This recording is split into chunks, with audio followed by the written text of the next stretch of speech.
Hola, buenas noches, Dios te bendiga. Bienvenido a este devocional de los días miércoles, donde podemos compartir justamente la palabra de Dios, donde podemos compartir enseñanza. Gracias por estar ahí, gracias por acompañarme en esta transmisión y aún aquellos en futuras reproducciones que lo hagan también. Muchas gracias por estar ahí. Sé que muchos dejan su tiempo de descanso para poder estar un rato aquí conmigo, así no me siento tan solo. Pero muchas gracias por estar ahí. Dios le bendiga por eso, gracias por acompañarme, gracias por ser parte de esta transmisión que ya va para 6 años, ya hizo 6 años, en realidad que lo estamos haciendo y la verdad ha sido de gran bendición. Y es de bendición no solamente porque compartimos palabra de Dios, sino que también es de bendición porque ustedes están ahí del otro lado. Y no solamente mandan sus saludos, que tratamos de devolverlos, pero también pasan los días y seguimos recibiendo mensajes, saludos y muchos amén. Eso es importante, a la palabra de Dios eso es muy importante. Recibir el amén, no porque yo lo reciba, sino amén a la palabra. Dice, sí, amén significa así sea. Y eso significa, cuando recibimos la palabra del Señor, que se cumpla en nuestra vida. No solamente para escucharla, sino para ponerla por obra, porque si no, ¿qué sentido tiene escuchar palabra de Dios si no se pone por obra? Y eso es lo que nos transforma, eso es lo que aumenta nuestra fe, eso es lo que nos lleva a seguir adelante y eso es lo que nos impulsa a seguir haciendo lo que Dios nos llamó a hacer, y es predicar la palabra del Señor. Así se levanten dificultades, se levanten cosas casi imposibles, así se levanta un montón de contrariedad. Nosotros hacemos lo que Dios nos llamó a hacer, y es predicar la palabra del Señor. Esta es nuestra tarea, esta es nuestra misión. Y nos esforzamos para hacerlo lo más excelente posible, o bien posible. Siempre nos estamos esforzando para compartir el mensaje. Así que gracias por estar ahí. Y en esta semana, que es muy importante, porque estamos compartiendo la Semana Santa, esta semana que es crucial para todo cristiano, para todo creyente, una semana muy importante que marca un antes y un después de lo que es nuestra vida espiritual. Antes estábamos condenados, después no de la semana, sino de una fecha específica. Esto fue viernes, sábado y domingo, después la resurrección de nuestro Señor, que se conmemora el domingo. Allí ya saltamos a una vida nueva, perdón de nuestro pecado, ya no hubo condenación en nuestra contra, y fuimos, resucitamos juntamente con Él, con nuestro Señor. Así que es una semana por demás importante, y cada día de la semana tiene no su significado, sino su importancia, valga la redundancia. El lunes es el día donde el Señor Jesús fue al templo y vio a todos aquellos, hoy diríamos que estaban haciendo feria en el templo y no usaban el templo de Dios para hacer lo que hay que hacer. Y Jesús pateó las mesas que estaban allí, echó los cambistas, y esto nos trae una enseñanza también para poder revisar nuestro corazón y quitar de nosotros todo aquello que no edifica, todo aquello que quiere ser impedimento en el ministerio, impedimento en el crecimiento espiritual, todo aquello que quiere detenernos de hacer la tarea. Todo eso lo tenemos que sacar, pero también tenemos que sacar de nuestro corazón cosas que lastiman, ¿no? Muchas veces palabras, acciones, eso también lo tenemos que sacar de nuestro corazón. Y esto más o menos representa el primer día de la Semana Santa. El segundo día fue el día de controversia, donde Jesús enseñaba la palabra del Señor a los fariseos, a los doctores de la época, a los religiosos, y tuvo controversia con ellos, tuvo discrepancia, tuvo amenazas. Esto también tiene un significado, porque nunca será fácil predicar el Evangelio. Nunca será fácil compartir la palabra con aquellos que no conocen a Cristo. No es tarea fácil pastorear una iglesia, no es tarea fácil dar a conocer a Jesucristo como nuestro Salvador, no es para nada fácil. Sin embargo, es una tarea muy rica, en el sentido de que Dios sabe recompensar. Y cuando hablo de recompensa, no precisamente uno tiene que imaginarse signos de pesos, sino que la recompensa que Dios nos da es la paz, esa paz que sobrepasa entendimiento, esa tranquilidad y esa, entre comillas, satisfacción de haber hecho o estar haciendo lo que fuimos llamados a hacer. Y luego viene el miércoles. El miércoles tiene también una una importancia bastante grande, porque ahí empezó, digamos, a cumplirse el plan, las últimas partes del plan. Carmen, Dios la bendiga, gracias por estar ahí. Y el miércoles fue el día donde se lo conoce como el día de la traición, donde Judas fue persuadido, no persuadido, sino que él fue en realidad de propia voluntad a hacer la tarea que le correspondía a él, hacer aquello para lo que había sido destinado. Y esa tarea era traicionar a Jesús. Suena horrible, ¿cómo puede ser que alguien esté destinado a eso? Bueno, pero el plan perfecto incluía a esta persona haciendo esa tarea. Y la traición de Judas es uno de los momentos más importantes del Evangelio. Y más impactantes en realidad y significativos del Evangelio. ¿Por qué? Porque Judas Iscariote caminó con Jesús. Moni, Dios te bendiga. Judas Iscariote caminó con Jesús, escuchó sus enseñanzas, vio milagro, tuvo su oportunidad en el ministerio. Él fue puesto como el tesorero del ministerio. Y aún así, conociendo al Hijo de Dios, sabiendo que aquel que caminaba con él era el Hijo de Dios, lo entregó a su maestro por unas pocas piezas de plata. Era un propósito que había que cumplirse, y el destinado a hacerlo era justamente Judas. Esto no fue nada improvisado, esto no fue hecho en el momento, esto fue planificado desde antes de la fundación del mundo, que eso tenía que suceder. Fue elegido una persona y justamente fue Judas Iscariote. Y ahí en Mateo 26, capítulo 26, versículo 14, dice: entonces uno de los 12, que se llama Judas Iscariote, fue a los principales, Fanny, Dios te bendiga, gracias por estar, fue a los principales sacerdotes y les dijo: ¿qué me queréis dar si yo lo entregare? Judas refería a entregar a Jesús. ¿Qué le podían dar ellos? ¿Qué querían darle los sacerdotes, los principales sacerdotes, para que le entregara a Jesús? Y ellos le asignaron 30 piezas de plata, y desde entonces buscaba oportunidad para entregarle. Esta fue la tarea de Judas. Todos aquí tenían un propósito, como nosotros tenemos un propósito. El propósito de Judas era traicionar al Señor Jesús. Él fue y habló con los principales sacerdotes y les dijo: ¿qué me darán a mí si yo se los entrego al maestro? Y ellos dijeron: 30 piezas de plata. Y es el pacto, fue el precio, 30 piezas de plata. Esto nos confronta profundamente, porque la pregunta es: ¿cómo pudo haber hecho Judas semejante acción, semejante hecho? Y la segunda pregunta, Miriam, Dios te bendiga. La segunda pregunta: ¿Jesús acaso no sabía de la trama en su contra?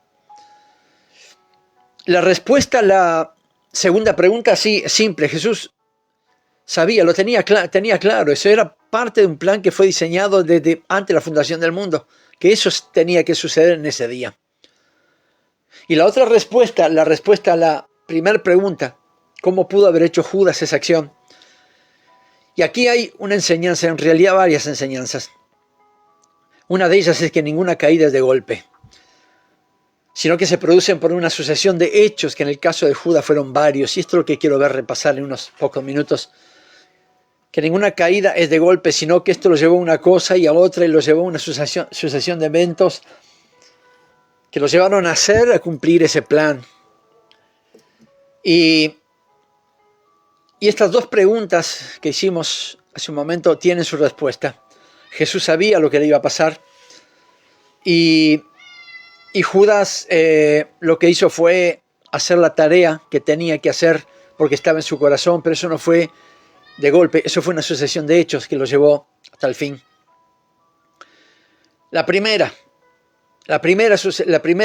hecho, y esto es bueno para revisarnos: no basta con estar cerca de Dios, no alcanza con estar cerca de Dios, hay que estar llenos de la presencia de Dios. Judas estuvo cerca de Jesús, repito, caminó con él, vio milagros, a él se le confió la tesorería del ministerio. Sin embargo, el corazón de Judas estaba muy lejos de Jesús. El corazón de Judas estaba muy, muy distante de Dios. Mati, Dios te bendiga, gracias por estar. Y esto significa, como una enseñanza, para hacerlo corto, podemos Podemos estar en la iglesia, servir, aparentar, no faltar a las reuniones, pero Dios no mira tanto lo que hacemos, sino con el corazón que lo hacemos. Él mira el interior, porque la fe verdadera no es solo presencia o palabra o querer hablar, sino transformación verdadera. Esa es la fe, eso es lo que hace la palabra, transforma nuestra vida. No alcanza con estar, con congregarse, con ser fiel, con tratar de querer obrar, trabajar, servir, si no se tiene un corazón transformado. Se puede estar muy cerca de la iglesia, muy cerca de Dios, pero si no se está lleno de la presencia de Dios, entonces es como estar prácticamente vacío. Porque la cercanía no conduce a nada, la presencia es lo que sí nos conduce a la salvación de nuestra alma y a hacer la voluntad de Dios, pero la cercanía no conduce prácticamente a nada. Y así estaba Judas Iscariote, cerca de Jesús, caminó con él, vio milagros, vio la predicación de la palabra, aprendió del temor de sus compañeros apóstoles. Sin embargo, su corazón estaba muy lejos de Dios. Número 1. Número 2. El peligro de alimentar pequeñas debilidades. Eso es lo que pasó con Judas. El peligro de alimentar pequeñas debilidades. La Biblia muestra que Judas, si bien era el tesorero del ministerio, pero tenía amor al dinero. Juan capítulo 12, verso 6 dice, pero dijo esto no porque se cuidara de los pobres, sino porque era ladrón. Se refiere a Judas. Y teniendo la bolsa, el alfolí, sustraía de lo que se echaba en ella. Judas fue puesto en un ministerio clave. Él tenía amor al dinero y él tenía que gestionar, que administrar los dineros del ministerio. Pero eso no solamente fue para cumplir un propósito, sino que alimentó esa pequeña o esa gran debilidad que tenía, y era el amor al dinero. Hay cosas que si no se corrigen a tiempo se transforman en un riesgo que puede crecer y crecer mucho. Una debilidad no tratada puede abrir una puerta a decisiones que jamás imaginamos tomar, con las consecuencias que jamás imaginamos pagar. Por eso hay cosas que tenemos que corregir y son urgentes. Dios la bendiga. Hay cosas que hay que corregir y muchas veces Dios nos muestra que tenemos que corregir cosas y la dejamos pasar. Y eso, cada vez que lo dejamos pasar, estamos alimentando algo que puede hacernos correr un riesgo grave en el ministerio, en el servicio, en la vida espiritual. Esto fue lo que ocurrió con Judas. El amor al dinero lo llevó a sacar plata del alfolí, a robar de las ofrendas, pero también fue la tentación con que los principales sacerdotes lo compraron para entregar al maestro. Esa debilidad fue parte de su ruina, si bien, repito, era un propósito, pero esa debilidad, alimentar esa debilidad fue parte de su ruina. Número 3, la traición comienza en el corazón. Las malas acciones comienzan en el corazón.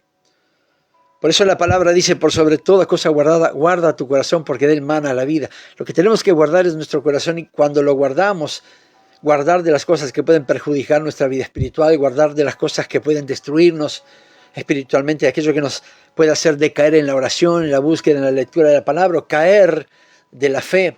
Nancy, Dios la bendiga, gracias por estar. Antes de la acción de Judas hubo una decisión interna.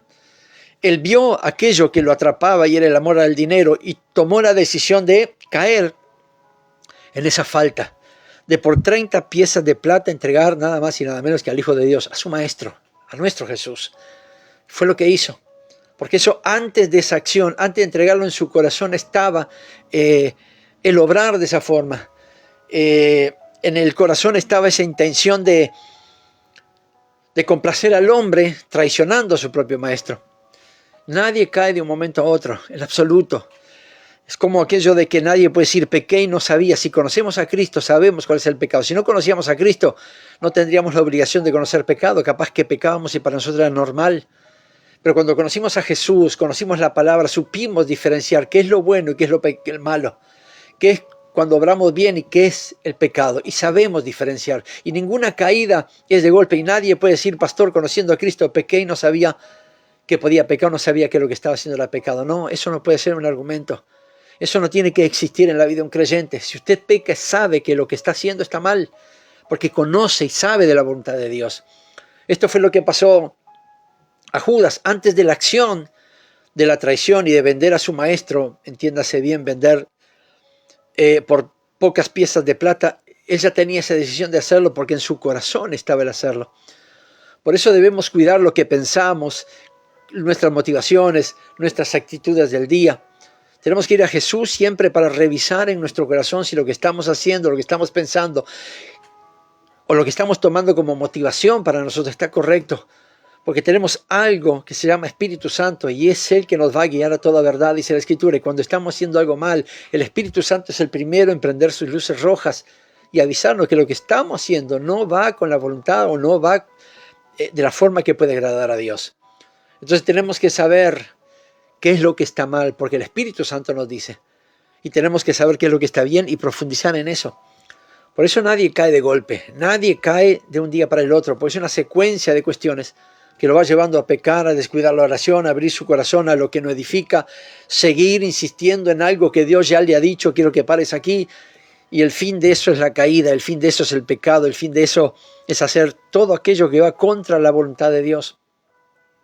Y número 4, algo que pasó con Judas y no así con Pedro, el remordimiento no es lo mismo que arrepentimiento.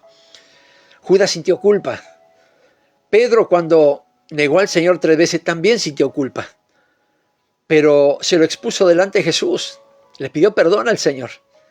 Judas sintió culpa y no buscó restauración con Dios. Mateo 27, verso 3 dice, entonces Judas, el que había entregado al Señor, viendo que era condenado, devolvió arrepentido las 30 piezas de plata a los principales sacerdotes y a los ancianos, diciendo, yo he pecado entregando sangre inocente. Mas ellos dijeron, ¿qué nos importa a nosotros? Allá tú. Y arrojando las piezas de plata en el templo, salió y fue y se ahorcó. Y aquí podía poner algo como ejemplo sin querer distorsionar la palabra, pero aquí dice, devolvió arrepentido las 30 piezas de plata a los principales sacerdotes, cuando la virtud del arrepentimiento, porque podemos tener esa virtud, arrepentirnos de nuestros males. Judas, cuando sintió esa virtud de arrepentimiento, fue a los principales sacerdotes en vez de ir a Jesús y decirle, mira, hice esto y estoy arrepentido, porque la restauración no viene de parte de los hombres. La restauración no viene porque un sacerdote, un cura te perdone los pecados. La restauración no viene cuando los hombres te dicen, está bien, no pasa nada, yo te perdono. No, la restauración viene cuando nos arrepentimos y vamos delante de Dios, que es el único que puede perdonarnos. Es el único que hace de nosotros nueva criatura. Es el único que recibe nuestro arrepentimiento, nos perdona y hace de nosotros nueva criatura y nos pone nuevamente en la carrera y nos dice, sigan andando por este camino. No alcanza, la enseñanza es clara, no alcanza con sentirse mal. Muchos de nosotros nos podemos sentir mal por algún error, por alguna cuestión que cometimos y nos sentimos mal, perdemos el sueño, pero sabemos a dónde ir para ser restaurados. Sabemos dónde volver para poner nuestro corazón sincero y volver a Cristo. Nos apartamos de Él, hicimos lo que no teníamos que hacer, pero si venimos arrepentidos delante de Jesús, delante del Señor, entonces hallaremos misericordia. Por eso el remordimiento a Judas lo llevó a ahorcarse. Él se fue y se ahorcó. La Biblia es clara. Se fue y se ahorcó. Tal vez si se hubiera arrepentido, bueno, tendría su nueva oportunidad, pero no fue así. Porque la enseñanza que nos deja es el remordimiento. Mata, el arrepentimiento nos da una nueva oportunidad. Estas son las enseñanzas de la traición de Judas. Repito, la primera.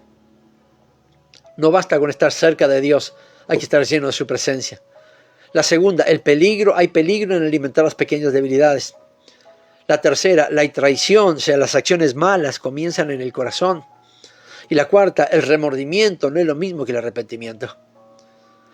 Sin embargo, así Jesús no fue sorprendido por la traición de Judas. Todo estaba escrito. Él lo sabía, todo desde el inicio, y aún así lo amó. Y aquí hay otra enseñanza. Aún así, sabiendo que lo iba a traicionar, lo invitó a la mesa, cenaron juntos, porque Jesús lo amaba. Aún sabiendo lo que iba a pasar, compartió la mesa con Judas. Y esto nos enseña el nivel de amor, paciencia y misericordia de Dios, incluso cuando los que fallamos somos nosotros. Y me refiero a nosotros cuando creemos en Jesús, porque los que no conocen a Cristo fallan y para ellos es como seguir adelante. Nosotros que conocemos a Jesús, cuando fallamos, el amor de Dios no se pierde, porque es tan grande su misericordia, su paciencia y su amor, que aún fallando Él no deja de amarnos, nos da nuevas oportunidades, siempre y cuando sepamos aprovechar esas oportunidades, ir delante de Él y decir, Señor, con arrepentimiento en mi corazón, hice algo que no correspondía, caí, pequé, hice algo que no está de acuerdo a tu voluntad, pero me arrepiento y no por eso vamos a dejar de ser amados. Seremos perdonados, seremos corregidos, pero nunca dejaremos de ser amados por Dios. Jesús no dejó de amar a Judas aún sabiendo que lo iba a traicionar. Compartió la mesa, compartió la cena con él. Y él sabía, porque él dijo, uno de ustedes me va a traicionar. Y cuando aquellos discípulos se preguntaron, ¿quién será? ¿Quién será? ¿Seré yo? Jesús sabía que iba a ser Judas, específicamente Judas. Igualmente así compartió su cuerpo y su sangre, simbólicamente, con su traidor. La historia de Judas no es solo, y con esto voy terminando, la historia de Judas no es solo para señalar a alguien más o para tenerlo como el traidor del grupo, sino para mirarnos a nosotros mismos y preguntarnos dos cosas. ¿Estoy siendo fiel de corazón o solo de apariencia? ¿Lo que hago, lo hago para exaltar a Dios o me quiero exaltar a mí mismo? Y número dos, ¿hay algo en mi vida que debo rendir a Dios? ¿Hay alguna pequeña debilidad que se la tengo que entregar? La debilidad, yo siempre digo, mi debilidad son los hijos y hace mucho los he puesto en las manos del Señor. Y hay otras cosas que nos puede llevar a alimentar para luego caer. Y si hay algo de eso, la duda, la angustia, la tristeza, la opresión, tal vez son pequeñas debilidades que las vamos alimentando con los recuerdos, con volver al pasado, y eso se lo tenemos que entregar al Señor, sanar nuestro corazón, limpiar nuestro corazón, porque, repito, Dios no mira lo que hacemos, sino con el corazón que lo hacemos. Repito, porque la fe no solamente es presencia y servicio, sino transformación. Si somos transformados por Dios, entonces podemos servir tranquilamente, no hay problema, siempre y cuando Dios así lo quiera. Pero primero tiene que haber una transformación. Dios nos llama a ser leales, nos llama a ser fieles, a cuidar nuestro corazón y a permanecer firmes, no solamente cerca de Él, sino verdaderamente con Él. Yo no quería dejar pasar este miércoles de compartir justamente este devocional. Yo le puse como título El día de la traición. No por el hecho, no por la acción de Judas, si bien fue impactante e importante, sino por la enseñanza que nos deja. Esa enseñanza que nos enseña a revisarnos, mirarnos todos los días de nuestra vida para ver si lo que estoy haciendo está correcto o si hay algo que tengo que cambiar. No tendría problema en hacerlo. Si el Espíritu me lo dice, el Espíritu Santo me lo dice, entonces tendríamos que correr a producir o hacer en nosotros ese cambio. Que esta enseñanza del día de la traición de Judas, la acción de Judas, también sea para revisarnos todos los días, para que cuando venga el Señor por su pueblo no nos quedemos aquí, sino que digamos, bueno, hice lo que tenía que hacer, me llamaste a servirte y lo hice, pudiendo haber hecho más, hice apenas lo que me llamaste a hacer, y no perder nuestro boleto, no quedarnos con el boleto en la mano. Tener un cambio realmente profundo en nuestra vida, lloro todos los días por eso. Y poder hacer lo que Dios nos ha llamado a hacer, con un corazón sincero, sencillo, simple, humilde, respetuoso, glorificando siempre el nombre de nuestro Señor Jesús. Gracias por estar ahí. Gracias por compartir conmigo. Gracias por dedicar este tiempo a compartir el devocional. Bueno, nos saludé a Ángela, Vale, Mica, José, Dios les bendiga. Gracias por compartir conmigo este devocional. Creí que era muy importante. Podía haber compartido otro devocional, otro pasaje, pero me pareció que en la traición de Judas hay mucha enseñanza y la quería compartir, no solamente para que se escuchara, porque si no, no tendría sentido, sino para que podamos ponerla por obra todos los días de nuestra vida, y me incluyo, obviamente me incluyo, porque necesito ser transformado por Cristo. Gracias por estar ahí. Bendigo tu vida, bendigo tu matrimonio, bendigo tu familia, tus hijos, tus nietos, tu esposo, tu esposa. Bendigo tu salud, tu economía, bendigo tu ministerio, bendigo tus dones y talentos y bendigo todo lo que hagas con tus manos. Todo lo que toque tus manos sea bendecido. Bendigo tus anhelos y oro por tus sueños. Y pido al Señor que supla tus necesidades. Que seamos un pueblo que tenga para dar y no para ir prestado. Y no solamente alimento, sino dar paz, dar enseñanza, dar buen testimonio, para que otros también puedan convertirse a Cristo. Domingo, 10 de la mañana, tenemos allí nuestro culto de resurrección. a ser un culto diferente. Dios puso algo en mi corazón. Y vamos a compartir la cena del Señor. No la Santa Cena, porque la Biblia dice la cena del Señor. Y eso es lo que vamos a hacer allí a las 10 de la mañana. Así que todos están invitados. Iglesia Maranata, calle Correa, entre calle 5 y 6, barrio Aveño, Toledo, Canelones, República Oriental del Uruguay.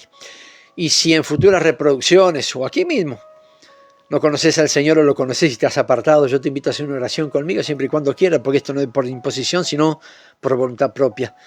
Y es entregar tu corazón a Cristo. ¿De qué forma? Cuando lo hacemos, dejamos de ser creación y pasamos a ser hijos de Dios. De una forma bien sencilla, repitiendo esta oración conmigo. Señor Jesús, en esta hora, abro mi corazón y te pido perdón por mis pecados. Y te acepto como mi Señor y suficiente Salvador. Y que mi nombre sea puesto en el libro de la vida. Amén. Si hiciste esta oración de fe, quiero que busques una iglesia lo más cerca y más rápido posible y hables con el pastor y le expliques que recién estás empezando en el camino del Señor, que hace poquito hiciste tu oración de fe para que Él pueda ayudarte, enseñarte y para que pueda hacer bendición a otro. El domingo te espero y vamos a compartir juntos una fiesta espiritual. Gracias por estar ahí. Dios te bendiga.